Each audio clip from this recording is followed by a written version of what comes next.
Hello, नमस्कार, good morning, सुप्रभात दोस्तों। आज हम इस वीडियो के माध्यम से हिंदी भाषा के संबंध में हमारे संविधान में जो संवैधानिक प्रावधान हैं उसके बारे में जिक्र करने जा रहे हैं। तो चलिए शुरू करते हैं हिंदी भाषा का संवैधानिक प्रावधान। पहला प्रश्न है, किस तिथि को हिंदी को राजभाषा बनाने का निर्णय लिया गया? किस तिथि को हिंदी को राजभाषा बनाने का निर्णय लिया गया? तो इसका सही जवाब है 14 सितंबर 1949 को। सी आंसर सही है। इसकी डिटेल देखते हैं। 14 सितंबर 1949 को संविधान सभा ने एक मत से यह निर्णय लिया कि हिंदी ही भारत की राजभाषा हो। इसी महत्वपूर्ण निर्णय के महत्व को प्रतिपादित करने तथा हिंदी को हर क्षेत्र में प्रसारित करने के लिए राष्ट्रभाषा प्रचार समिति वर्धा के अनुरोध पर वर्ष 1953 से पूरे भारत में 14 सितंबर को प्रतिवर्ष हिंदी दिवस के रूप में मनाया जाता है। मतलब 14 सितंबर 1953 से इस दिन को हिंदी दिवस के रूप में मनाया जाता है। अगला प्रश्न है, भारतीय संविधान के किन अनुच्छेदों में राजभाषा संबंधी प्रावधान किए गए हैं? तो इसका सही जवाब है ऑप्शन ए, अनुच्छेद 343 से 351। 343 से 351 में हमारे संविधान में हिंदी के लिए या राजभाषा के लिए प्रावधान किया गया है। संविधान के भाग 17 में, अच्छा भाग के बारे में पूछ लिया जाता है कई बार, तो भाग कौन सा होगा? संविधान का भाग है 17। 17 में अनुच्छेद कौन से हैं? 343 से 351 तक। अब 343 में क्या बताया गया है, 44 में क्या बताया गया, 45 में क्या बताया, इसका जिक्र यहाँ पे हम देख सकते हैं। 43 में बताया गया संघ की राजभाषा हिंदी और लिपि देवनागरी। ये महत्वपूर्ण बात है और अगले 15 वर्षों तक अंग्रेजी का प्रयोग होता रहेगा। 15 वर्ष पश्चात कानून बनाकर उसमें संशोधन किया जा सकता है। अनुच्छेद 344 में राजभाषा के संबंध में आयोग का गठन किया गया, इसका जिक्र 344 में है। 45 में राज्य की राजभाषा या प्रादेशिक भाषा के बारे में जिक्र किया गया है। 46 में राज्यों या संघ के बीच पत्राचार की भाषा के बारे में जिक्र किया गया है। 47 में राज्यों के किसी अनुभाग में बोली जाने वाली भाषा के संबंध में विशेष उपबंध के बारे में जिक्र किया गया है। 348 में है सुप्रीम कोर्ट और हाई कोर्ट, संसद एवं राज्य विधानमंडल की भाषा के बारे में जिक्र किया गया है। 349 में जिक्र किया गया भाषा से संबंधित विधि बनाने की विशेष प्रक्रिया, विधेयक के लिए राष्ट्रपति की पूर्व अनुमति, इसके बारे में जिक्र किया गया 349 में।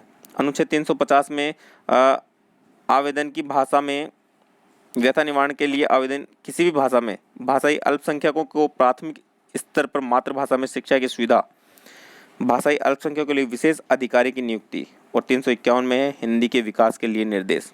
हिंदी के प्रचार प्रसार के लिए 351 में निर्देश दिए गए हैं। तो ये 343 से 351 अनुच्छेद में क्या क्या महत्वपूर्ण बातें बताई गई है, इसके बारे में बहुत बार कंपटीशन एग्जाम में बार बार प्रश्न पूछ लिया जाता है, तो ये बहुत ही महत्वपूर्ण है। अगला है,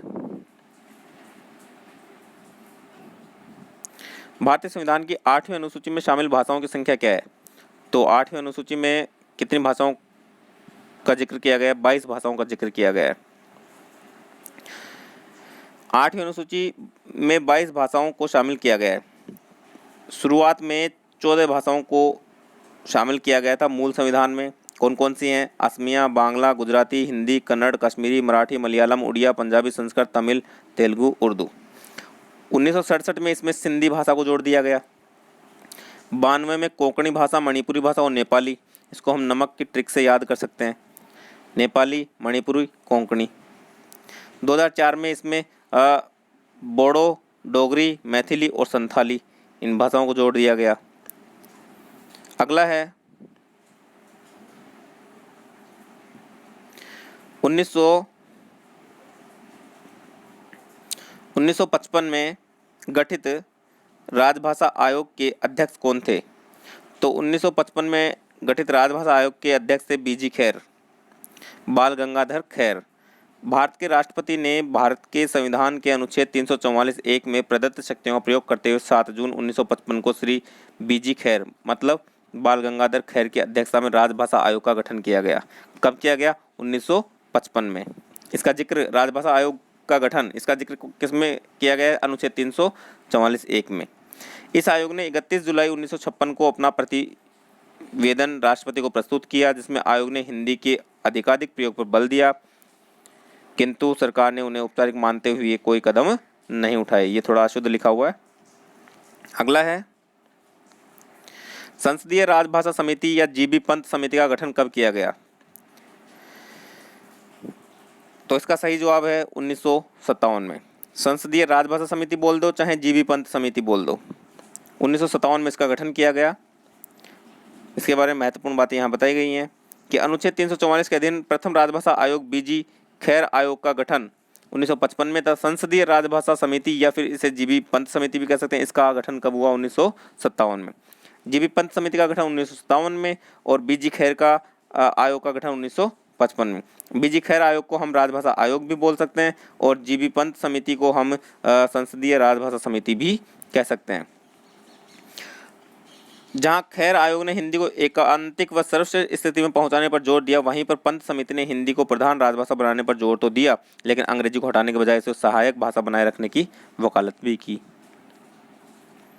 हिंदी के दुर्भाग्य से सरकार ने खैर आयोग को महज औपचारिक माना और हिंदी के विकास के लिए कोई ठोस कदम नहीं उठाए, जबकि सरकार ने पंत समिति की सिफारिशों को स्वीकार किया, जो आगे चलकर राजभाषा अधिनियम 1963-67 ये 67 में संशोधन हुआ था इसमें का आधार बनी, जिसने हिंदी का सत्यानाश कर दिया और आज तक अंग्रेजी चलती आ रही है।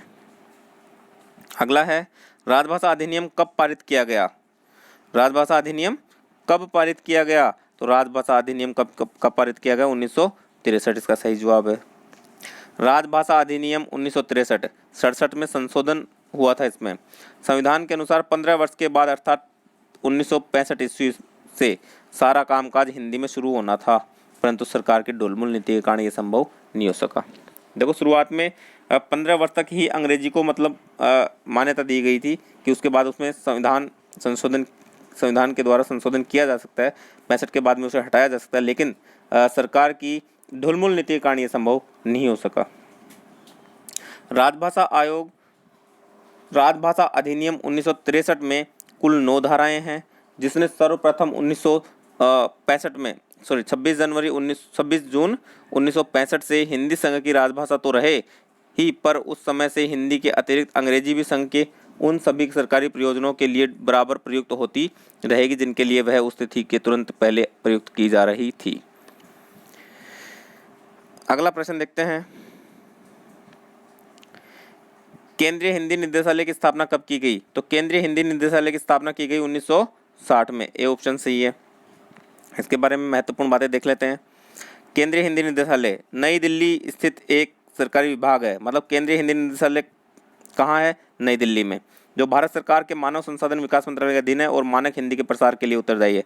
भारतीय संविधान के अनुच्छेद 351 में हिंदी भाषा के विकास के लिए दिए गए निर्देश को ध्यान में रखते हुए 1 मार्च 1960 को केंद्रीय हिंदी निदेशालय की स्थापना की गई। अच्छा, इसमें इंपॉर्टेंट प्रश्न है एक तो, केंद्रीय हिंदी निदेशालय की स्थापना कब की गई? 1960 में की गई। कौन से अनुच्छेद के तहत? 351 के तहत। और ये विभाग कहाँ स्थित है? नई दिल्ली में स्थित है।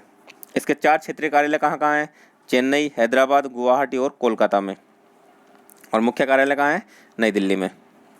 यहाँ पे ये और देख सकते हैं, साहित्य अकादमी नई दिल्ली की स्थापना 1954 में की गई थी। ये कार्य किए जाते हैं। नेशनल बुक ट्रस्ट 1957 में स्थापित हुआ था। राजभाषा विभाग 1975 में और वैज्ञानिक तकनीकी शब्दावली आयोग 1961 में। अगला और अंतिम प्रश्न है, 11वें विश्व हिंदी सम्मेलन का आयोजन कहाँ किया गया? मॉरिशस में किया गया। विश्व हिंदी दिवस, इसमें इम्पोर्टेंट क्वेश्चन बनता है, विश्व हिंदी दिवस प्रतिवर्ष कब मनाया जाता है? 10 जनवरी को मनाया जाता है। 10 जनवरी 2006 को प्रतिवर्ष विश्व हिंदी दिवस के रूप में मनाए जाने की घोषणा की। विश्व हिंदी दिवस, प्रथम विश्व हिंदी सम्मेलन 10 जनवरी 1975 को नागपुर में आयोजित हुआ था, इसीलिए इस दिन को विश्व हिंदी दिवस के रूप में मनाया जाता है। 10वां विश्व हिंदी सम्मेलन भोपाल में आयोजित हुआ था। 11वां विश्व हिंदी सम्मेलन विदेश मंत्रालय द्वारा मॉरिशस सरकार के सहयोग से 18 से 20 अगस्त 2018 तक मॉरिशस में आयोजित किया गया। मुख्य विषय था इसका हिंदी, विश्व और भारतीय संस्कृति। उम्मीद करता हूँ आपको ये वीडियो पसंद आया होगा। मेरे चैनल को सब्सक्राइब ज़रूर करें, लाइक शेयर करना ना भूलें। तो मिलते हैं अगले वीडियो में। धन्यवाद। जय हिंद, जय भारत।